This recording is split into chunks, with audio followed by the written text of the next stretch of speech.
साथ वाबस्ता ट्रेडर्स हैं वो मेरे पास आए थे, बहुत परेशान हैं, बहुत मुश्किलात में वो इस वक्त फंसे हुए हैं। जैसा कि आप जानते हैं कि चाहे मुज़फ़्फ़राबाद उड़ी की बात करें या रावलाकोट की बात करें, हम रावलाकोट और पुंछ की बात करें, जम्मू कश्मीर की तवारीख में जितना यहाँ के लोगों ने स्ट्रगल किया है, कुर्बानियाँ दी हैं, अगर कुछ हासिल हुआ है तो ये दो रास्ते 2005 में जिनकी शुरुआत हुई थी, जो खोले गए थे, उसके बाद 2008 में इसमें कारोबार चला था और करोड़ों रुपए का इसमें कारोबार हुआ और इसमें सैकड़ों की तादाद में लोग जो हैं उनको रोज़गार मिला, इसके साथ जुड़ गए।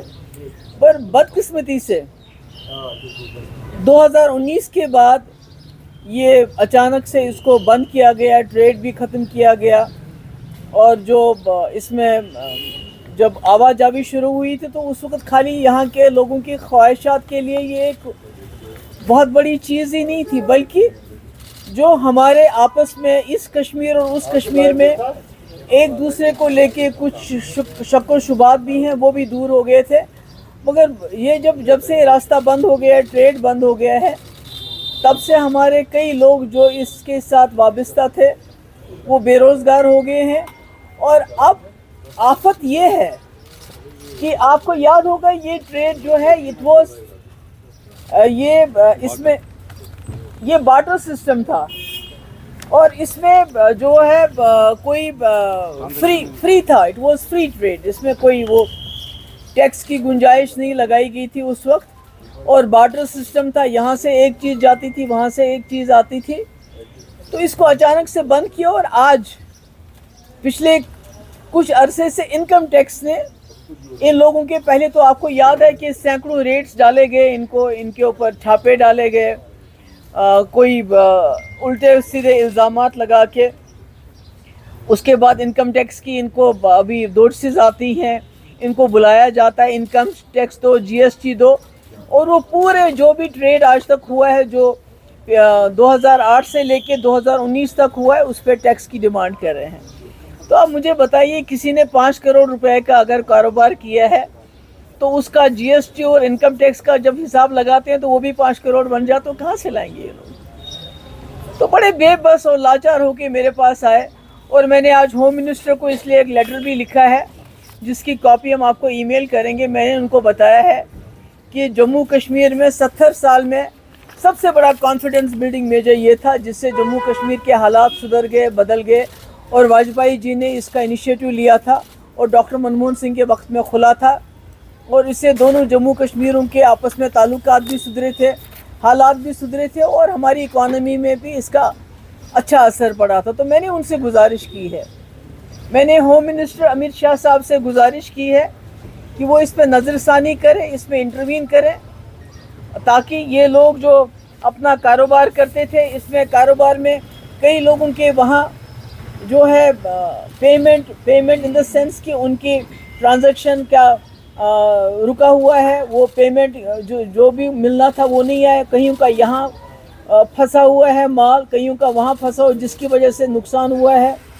तो मेरी गुजारिश है अमित शाह जी से कि वो इसमें इमीडिएटली इंटरवीन करे, क्योंकि मुझे खदशा है, मुझे डर है कि इनकम टैक्स वाले जो डिपार्टमेंट है जो इस वक्त लगे हुए हैं यहाँ पर, जिसमें बदकिस्मती से हर चीज़ की जाती है जम्मू कश्मीर के लोगों को फर्दर डिसएम्पावर करने के लिए, उनको डिस्पोजेस करने के लिए।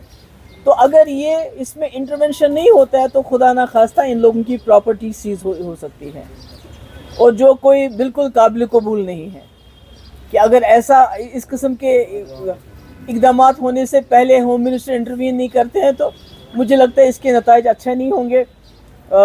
इसमें तो ये रिज्यूम होना चाहिए, ये ट्रेड रिज्यूम होना चाहिए, बस सर्विस जो है जहाँ से कारोबार रिज्यूम होना चाहिए, इसमें बैंकिंग या जो कम्युनिकेशन सर्विसेज जो नहीं है, ताकि इसमें एक ट्रांसपेरेंसी आ जाए।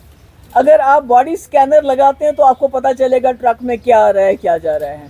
बैंकिंग फैसिलिटीज़ देंगे, कम्युनिकेशन फैसिलिटीज़ देंगे, तो उसमें कोई भी गड़बड़ होने का जो खतरा है वो बिल्कुल ख़त्म हो जाता है। तो इसीलिए मैंने आपको सबको बुलाया, क्योंकि ये लोग बहुत परेशान हैं, میرے پاس بڑی پریشانی میں آئے تھے.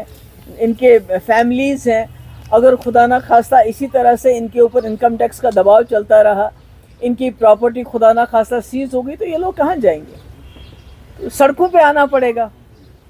تو اور سڑکوں پہ آنے سے بہت تکلیف ہوتی ہے.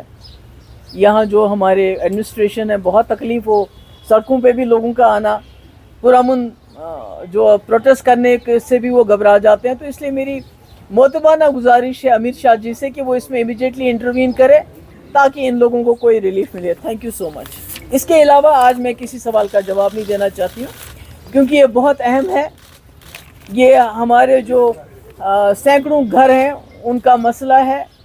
راولا کوٹ پونچھ میں بھی یہی مسئلہ ہے, یہاں بھی یہی مسئلہ ہے. اگر آپ لوگ اس میں میری مدد نہیں کریں گے, میں جرنلسٹ سے کہنا چاہتی ہوں کہ اس کو پیغام کو دلی تک پہنچانے میں, تو یہ جو ہیں سینکڑوں گھر یہ بے گھر ہو جائیں گے اور ان کی پراپرٹی سیز ہوگی. تھینک یو سو مچ. 2 دن پہلے میم وہاں پہ جو بس سروس ہے اس کو ریزیوم کیا گیا ہے, جو بارڈر ٹورزم ہے اس کو بڑھانے کے لیے بس سروس کو شروع کیا گیا. آپ کو نہیں لگ رہا ہے کہ بہتر قدم ہے بارڈر ٹورزم اور اوڈی خاص کر؟ دیکھیے بارڈر ٹورزم وغیرہ تو سب ٹھیک ہے, مگر یہ جو ایک ٹریڈ شروع جس کی وجہ سے یہاں کئی فیملیز سفر کر رہی ہیں اس وقت, تو اس کے لیے اگر ایک باڈی سکینر لگا دیتے ہیں تاکہ پتہ چلے کہ بھئی ٹرکس میں کیا آ رہا ہے جا رہا ہے, اور اگر بینکنگ فیسلٹی دے, کمیونیکیشن فیسلٹی دے. دیکھیے جموں کشمیر کے مسئلے کا دونوں کشمیروں کو آپس میں ساتھ ملانے کا اس سے بہترین حل کوئی نہیں ہو سکتا ہے. تو اگر اسے دونوں کشمیروں میں امن قائم ہوتا ہے, دوستی قائم ہوتی ہے, تو مجھے لگتا ہے اس انیشیٹو کو, جو میں نے پہلے بھی کہا واجپئی جی نے اسپیڈ ورک کیا تھا, ڈاکٹر منموہن سنگھ نے اس کو آگے بڑھایا تھا, اگر اس کو نیکسٹ سٹیپ پہ لے کے جایا جائے تو مجھے لگتا ہے یہ جموں کشمیر کے لیے بہت اچھا ہوگا. ایک بہت بڑا کانفیڈنس بلڈنگ میجر ہوگا. جو بار بار ہوم منسٹر صاحب کہتے ہیں کہ میں جموں کشمیر کے جوانوں کے کوئی سا ڈائلاگ کرنا چاہتا ہوں, کانفیڈنس بحال کرنا چاہتا ہوں, تو مجھے لگتا ہے کہ یہ بہت بڑا کانفیڈنس بلڈنگ میجر ہوگا. Thank you. آج گو یوتے. Thank you. Thank you.